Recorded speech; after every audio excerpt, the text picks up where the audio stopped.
मी सहसा रात्रीचा प्रवास टाळतो, पण कधी कधी हा प्रसंग टाळणे अशक्य होऊन जाते.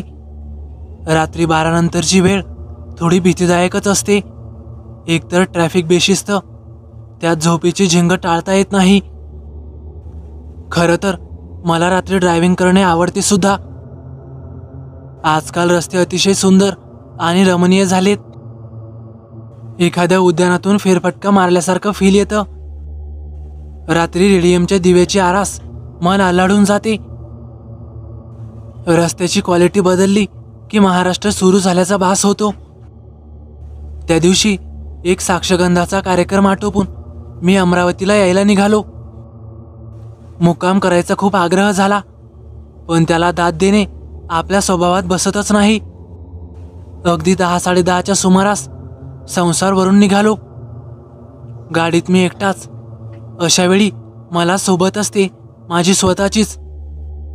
आपणच आपल्याशी बोलत बोलत प्रवास करायचा असतो. 12ला पांढुरण्याला पोहोचलो. थोडी पावसाची रिपरिप सुरू होती. अशावेळी चहाची तलफ येणे स्वाभाविकच. चहाच्या टपऱ्या बंद झालेल्या. थोडा उशीरच झालेला. मोर्शीला चहा मिळेल या आशेने पुढे निघालो. मोर्शीला सुद्धा तेच. आता पाऊस जरा वाढलेला. दिवसा सुखद वाटणाऱ्या झाडांच्या सावल्या आता भेसूर रूप धारण करून पाठलाग करायला लागतात. अंधाराची जाळी आपली विण घट्ट करायला लागतो. हा अंधार सावल्यांचा खेळ अक्षरशः पहाटेपर्यंत अविरत सुरू असतो. ह्याची जाणीव प्रत्येकालाच होते असे नाही, पण काळवेळ जुळली तर अघटित घडायची शक्यता नाकारता येत नाही. बऱ्याच सूक्ष्म शक्ती आपल्या आसपास वावरत असतात, ज्याची जाणीव आपल्याला होत नाही.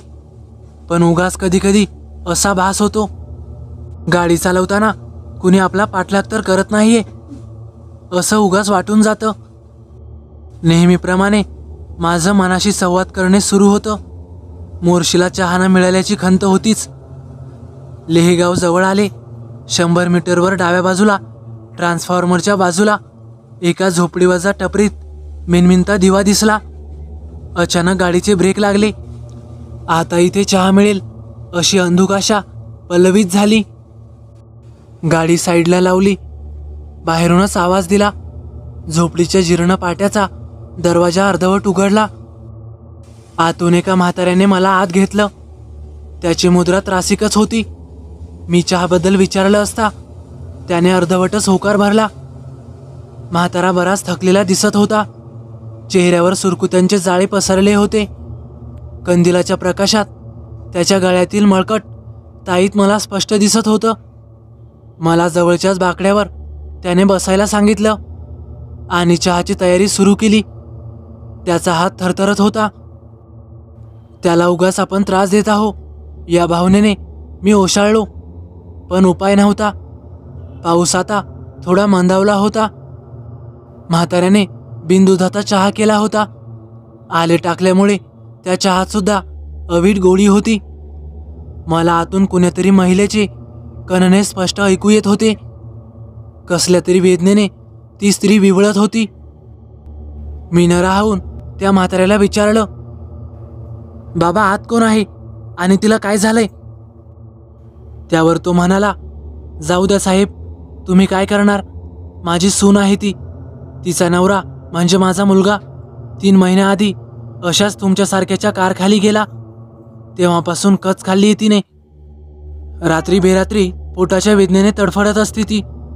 आज जरा जास्तच त्रास आहे तिला. होईल सकाळपर्यंत बरी. अहो पण तिला दवाखान्यात तर न्यायचं ना. कोण नेणार दादा? पाऊस तर सवड देत नाही. खिशात दमडी नाही. नेऊनही काय उजेड पडणार?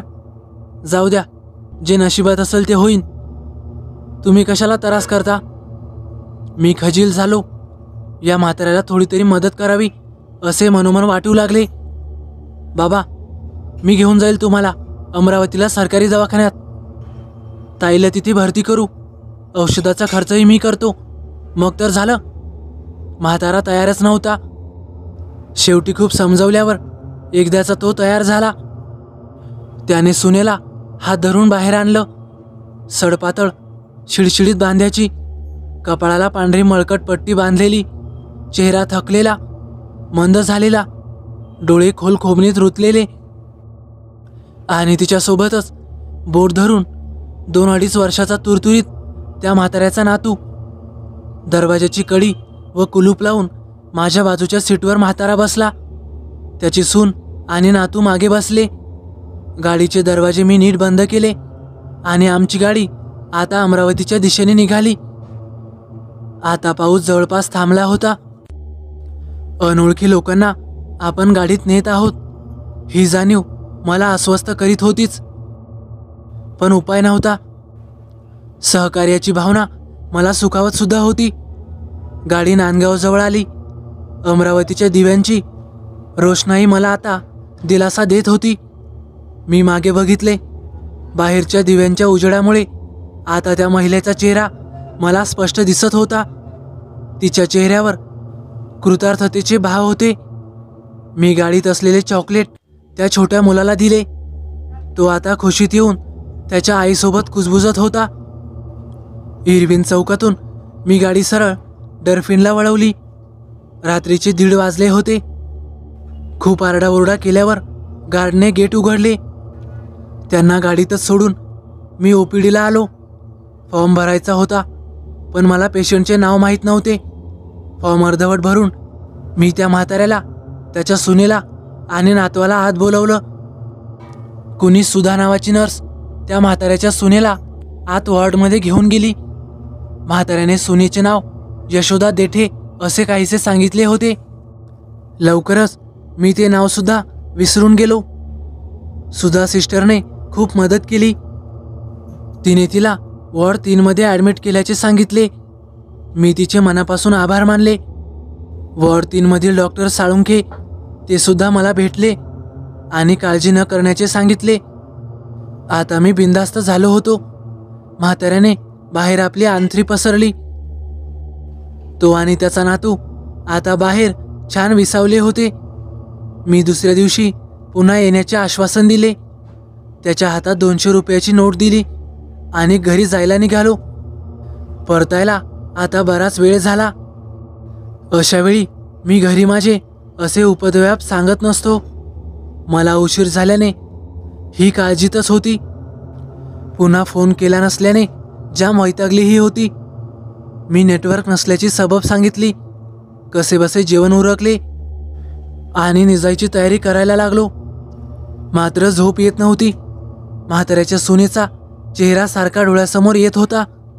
मला अस्वस्थ करीत होता. दुसऱ्या दिवशी उशिरात जाग आली. ऑफिसची तयारी केली.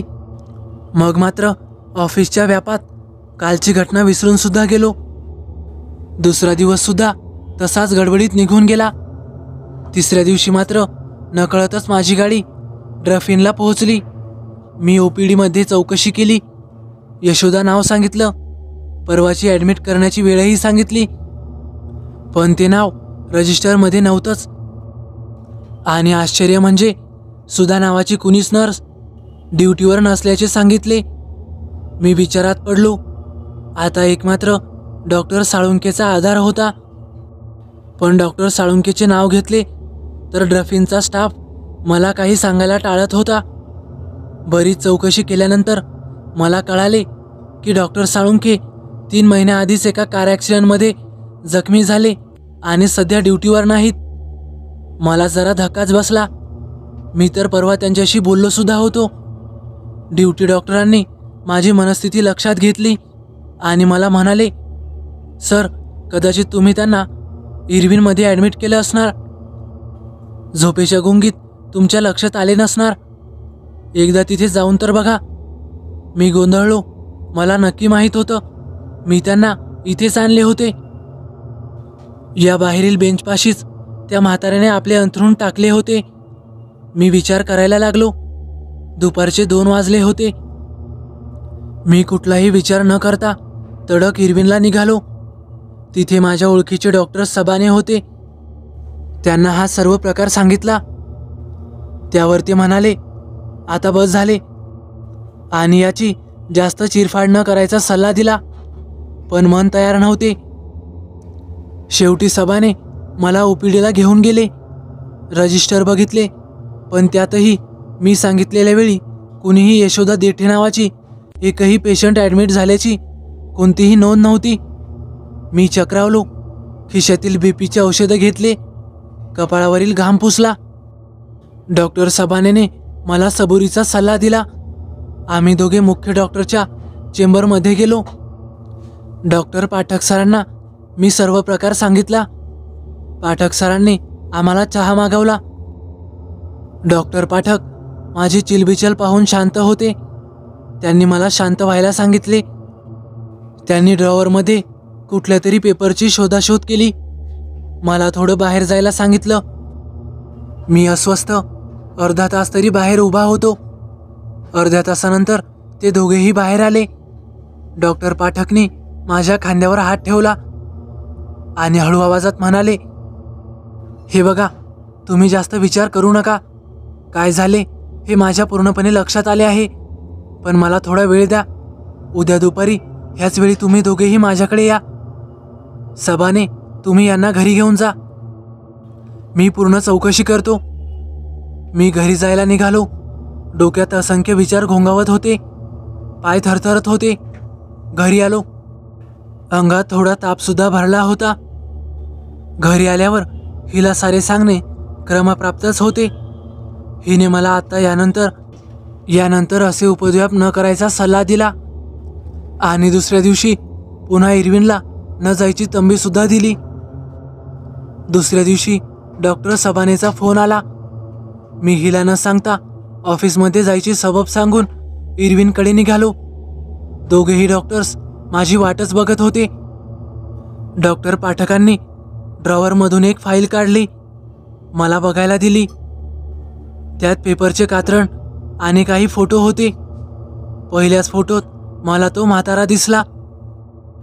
त्याच्या गळ्यातील तो मळकटताईत मला स्पष्ट दिसत होता आणि सोबतच त्या दुर्दैवी अपघातात त्या कुटुंबातील साऱ्यांचा मृत्यू झाल्याची बातमीसुद्धा होती.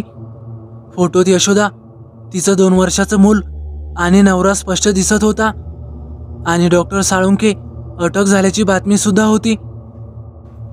ते अस्वस्थ असल्याने कुठल्याशा हॉस्पिटलमध्ये ॲडमिट होते. ते व्हेंटिलेटरवर असून कोमात होते. त्यात काल डॉक्टर साळुंखेला मॅसिव्ह हार्ट अटॅक आल्याची बातमी होती. त्यात त्यांचा मृत्यू झाल्याचीही बातमी होती. त्यावर असलेल्या फोटोतील डॉक्टर साळुंखे माझ्याकडे बघून गूढ हसत होते.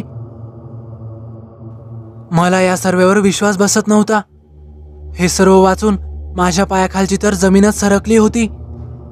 जर हा अपघात 3 महिन्यापूर्वीच झाला होता आणि डॉक्टर साळुंखे वारले होते, तर मग परवा मला भेटलेले कोण होते?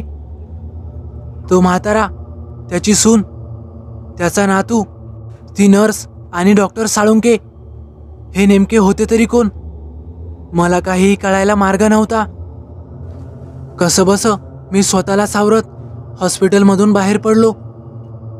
घरी जाऊनही मला झोप लागत नव्हती. नेमका हा प्रकार आहे तरी काय? मी हिला सोबत घेऊन पुन्हा त्या रस्त्याला गेलो. ती चहाची टपरी मला जिथे दिसली होती, आम्ही दोघं तिथे पोहोचलो आणि समोरचं दृश्य पाहून आमच्या अंगावर शहारे आले. कारण समोर तीच टपरी उभी होती. तो म्हातारा, त्याची सून आणि त्याचा नातू तिघेही बाकड्यावर बसलेले होते. आम्हाला बघून ते गूढ हसत होते. मी पूर्ण स्पीडमध्ये तिथून गाडी बाजूला काढली आणि थेट घरी आलो. तेव्हापासून मात्र मी रात्रीचा प्रवास टाळतो. पण अजूनही हे गूढ उलगडलं नाही की त्या रात्री नेमकं माझ्यासोबत झालं तरी काय होतं. तर मित्रांनो, कशी वाटली तुम्हाला ही भयकथा? आवडल्यास नक्की लाईक करा, कमेंट करायला विसरू नका. आणि हो, भोजराज ढोले यांची ही भयकथा असून याचे सर्व श्रेय हे त्यांनाच जाते. तर चला भेटूया पुढच्या व्हिडिओत. धन्यवाद.